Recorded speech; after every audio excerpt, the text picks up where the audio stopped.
सम्माननीय प्रधान शिक्षक उपस्थित समस्त अतिथिवृंद मोर सहकर्मी श्रद्धा छात्र आज आम विश्व भाषा सम्मेलन उपलक्षे ओडिया भाषा सम्मेलन उपलक्षे आज पंचायत स्तर में पालन कर भाषा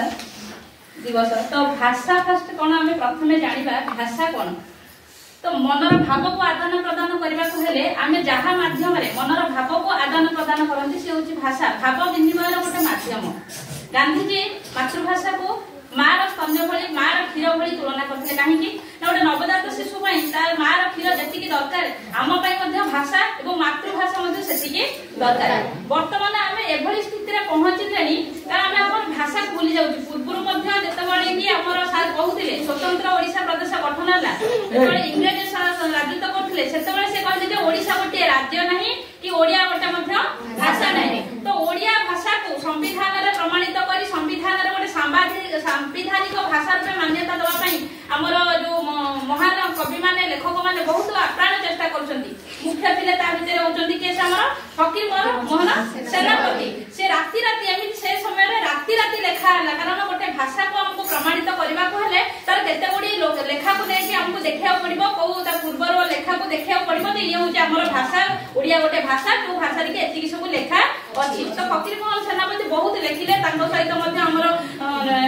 मधुसूदन दास गौरीशंकर राय डॉक्टर हरे कृष्ण महताब गोपन दास कृष्णचंद्र भंजा मान समस्त बहुत लेखिकी 1936 मसीहा एप्रिल 1 तारिख दिन आमर कौन है स्वतंत्र ओडिशा प्रदेश गठन है। किंतु पूर्वर जब आम भाषा क्षेत्र में जीवा स्वतंत्र ओडिशा प्रदेश गठन है आम ये पहुंची अत्याधुनिक जुगे आसी पहुंचती। जदि आम विभागीकरण करवा राधानाथ जुग आधुनिक पर्व सत्यवादी पर्व सबुज पर्व आधुनिक पर्व अत्याधुनिक पर्व तो आम जो ये आसी पहुंची तो आमर भाषार जो शालीनता सौंदर्यता को आम भूली भूली जाऊँगी। कारण प्रथम जब आम जाना साहित्य संस्कृत व्युत्पत्ति बाहर करवा सहित भाव साहित्य हितेन सह वर्धते साहित्य। तो आमर जो साहित्यटा कौन ना नवरस अलंकार छांद एगुड़ी लेकिन आम साहित्य जोटा कि श्रुति मधुर लगे कानर माने पदर सौंदर्यीकरण पद विन्यास हूँ गोटे साहित्य। तो आम से दिन को दिन आम हर बसुँच आम भाषा से लालित्य से जो माधुर्यता ना जिते पंचदश शताब्दी आपण अंचल कवि किए से कवि सम्राट भूपेन्द्र भंज से कहते रवि तले कवि पणे केही नुहे सरी माने मु एमिति जणे कवि ए सूर्य थिबा तक कवि पणरे मो सहित केही समान हेबनी से जो लेखा लेखिछंती माने गोटिए गोटिए अक्षर आमे तो हमर जो कविता गीति कविता नाही गीति कविता आमे काहा को कहिबा ना जहार शेष अक्षर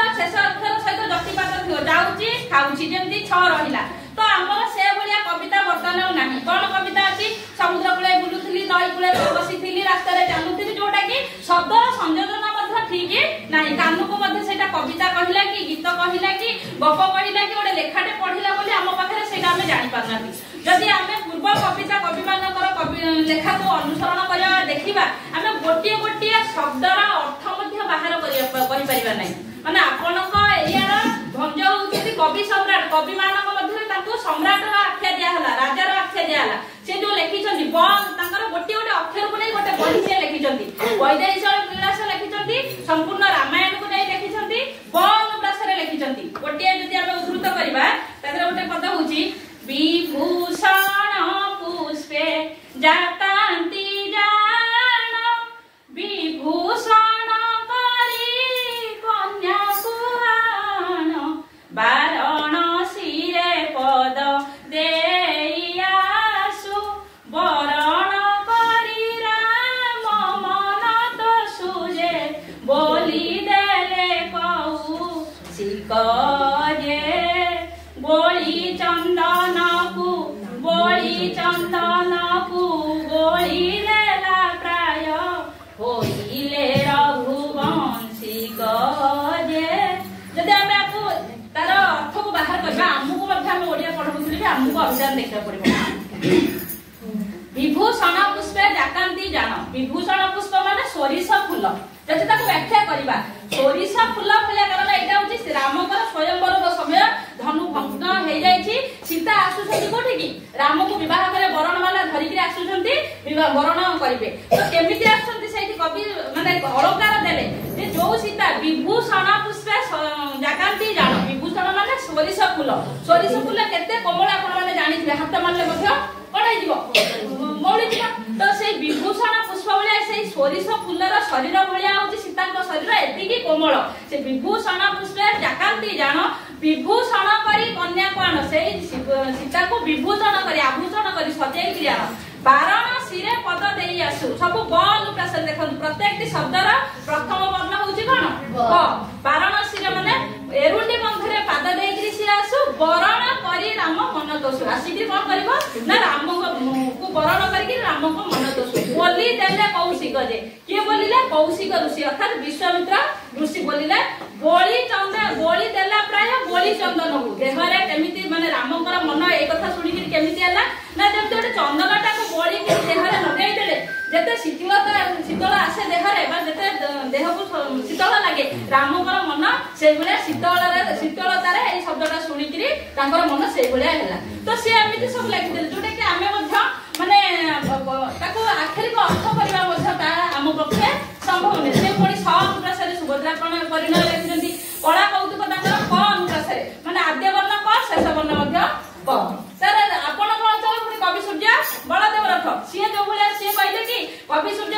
बलदेव रथ को जतल कहला सिए कहले मु ए दुनिया रे कवि पणारे द्वि जन को सम्मान करे जणे होउतंती के से भंजा आउ जणे होउतंती दीनकृष्ण दास आउ को कवि पणारे काहा को सम्मान दिए माने मु काहा को मोर बोली कि काहा को किछि जानबार अछि बोली मने करे से भी आपनकर लिखितंती जो किशोर चंद्रानन चंपू हो ओडिसी हो जहा जो से प्रथमे किशोर चंद्रानन चंपू को केसे लिखिले कवि सूर्य बलदेव रथ आपनकर पुनी आ गोटे कथा से लेजंती जो गलाणी तो गला कथा रे संगात गलाणी तो गला कथा परे त सिना मु तते पछारिली बळी पडिबारु व्यथा एबे बहुत लिखिजंती तापर पुनी हमर पुनी कवि मान को देखा बहुत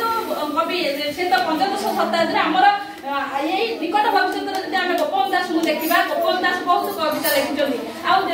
जोड़ा कि हम पाखरे पहुंची परिबो तार शब्द गुड़ाक बहुत माने कठिन बुझिला भलिया शब्द जेतले तांको दिया जाउछि कोठी की कारा कविता से लिखिजंती कारा कविता बसिगिरी लिखिजंती कारा कविता रे तो जाउछंती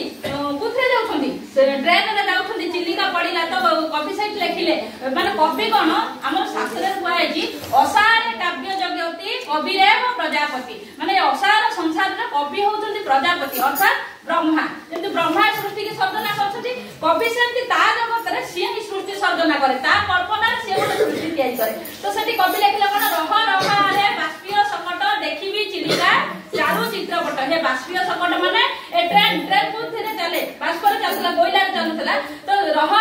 रे बाष्पीय सकट देखिबी चिलिका चारु चित्रपट से पुणी लिखिजंती मिसु मोर देह ए देश माटी रे देशवासी चली जांतु पिठी रे देशर स्वराज अछि जते गाड पुरु तही पड़ी मोर मांसाड़ तो से मते बहुत लेखा हमको देइछंती आ जदी हमें तपस्विनी काव्य को जिबा गंगाधर महर्षि को हमर पश्चिम ओडिसा रो लोक बरगड रो लोक से ओडिया भाषा रे एते शब्द माने एते बढ़िया रे लिखिछंती आपण मध्य से छंद चौपाई आगुरु जदी आपण केते बेले मन भी अशांत रे एगुडा हमको देखिले बा सुनिले एगुडा हम मन रे आनंद दे जुटा के हमें भूली भूली जाउछंती जदी हमर 10th क्लास रे पाठ पढा होउची कोन ना सीता को उठेया पई के उषा आसीची केमिति आछि ना सीता निर्वासिता हे जाइछंती तांको राम त्याग कर देइछंती जो लोक निंदा को डरी कि रावण पाखरे ती दिन रहला सीता केमिति सीता सती हेले बोली जो आसिला राम जेहेतु गोटे प्रजानव स्थल राजा थिले मर्यादा पुरुषोत्तम थिले प्रजा मानकर खुशी पे ताको स्त्री की से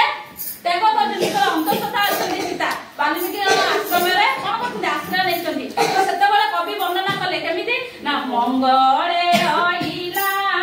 उषा बिकचरा जीव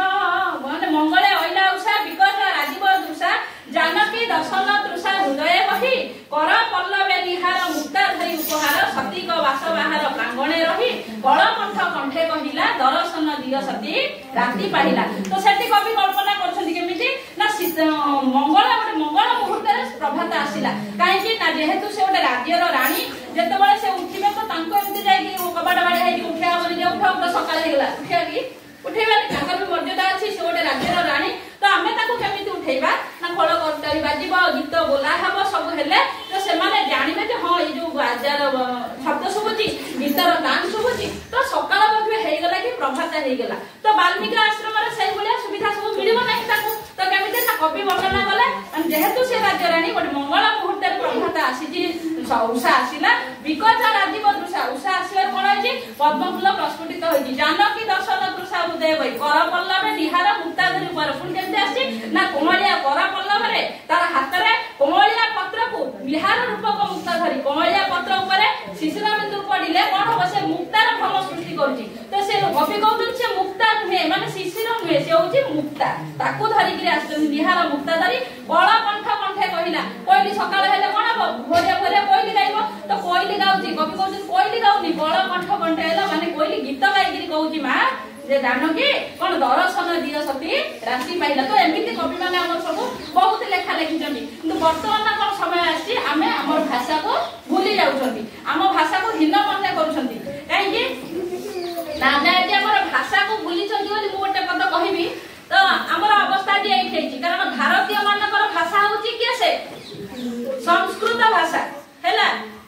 संस्कृत भाषा को देव भाषा बोली कहा जाय सर्वासाम भाषानाम जननी भवति संस्कृत भाषा समस्त गुड़िए भाषा मानकर मां होछि के से संस्कृत भाषा से संस्कृत भाषा रो हमर ए भाषा रो सब सृष्टि किंतु आमे कोन भारतीय माने कोन करछन हमर भाषा को भूली जाइछन जदी हमें इंग्लिश को इंग्लैंड लोक को पचारबे तो भाषा कोन से इंग्रजी कहबो कि मो भाषा एटा सेटा किंतु हम भारतीय माने को पचारले आमे कोन कहउछन किए कहउछि ओडिया किए कहउछि हिंदी किए दक्षिण ओडिसा माने कहबे तेलुगु कन्नड़ मलयालम एवडा सब कहबे तो आमे भाषा को भूली कि एमिति हेइछन्ती तो भाषा को तो भूली जाइछन्ती एबे हम मातृभाषा को मध्य भूली जाउछन्ती केमिति ना सार कहउतिले आमे जदी ट्रेन रे जाउछन्ती बस रे जाउछन्ती बाहर कथा जाउछन्ती हमको लागुची जदी मु इंग्लिश रे दिधाडी कहबी तो लोक माने भाबे मु बहुत पाठ पढिची बहुत ज्ञान मो पाखरे अछि जदी मु हिंदी रे कहिबी लोक माने भाबे बहुत ज्ञान अछि ओडिया कहले एटा निपट मकुटा मा मूर्खटा किछि जाने ए भाबी कि हम को करछथि बाहर हमें जदी ओडिया रे लोक हेतिबे सब कोथे ट्रेन गला बेले आपण भी भाबुथिबे माने से माने हिंदी रे कथा जाउते केते बळे जदी टंग स्लिप करिवला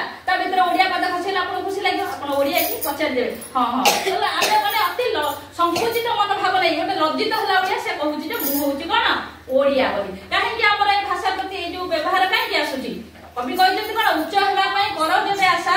उच्च करागा निज मातृभाषा तनो निज मातृभाषा उच्च करिया पहिले हमको उच्च हेबा पहिले हम भाषा को उच्च करिया पड़िबो किंतु आमे वर्तमान कोन करछनी निज स्वार्थ को देखुछन हमर बहुत स्वार्थ अछि आमे से कथा चिंता करबा ए देखुछन किंतु स्वार्थ को देखला हम जाति नंदी घोष चलिबो कि भाई स्वार्थ को सारथी कले ताणे किरे गाड़ी दानार तोबडा घोड़ा मुहे बंधा थिले मधुसूदन दास कहिथिले जाति रूपक नंदी घोष को आमे चलेउ चाहिबा ताले स्वार्थ को सारथी कले जाति रूपक नंदी घोष चलिबो नाही केमिति नदी दानार तोबडाटा आमे घोड़ा मुहे बांधी हितबा घोड़ा खाइयारे लागिबो ना गाड़ी घोषाडीबारे लागिबो गाड़ी चलेबारे लागिबो खाइबो तो आमे स्वार्थ को त्याग करी हम भाषा पई कहबा ना भाषा को छाडी हमर परिचय किछि नाही तो हम भाषा को आमे आगु नबा हम भाषा को आमे भलो पाइबा जहा फल आमे आगु जिबा सहित हम राज्य को हम देश को मध्य आगु नेबा एति कविता अछि बंदे।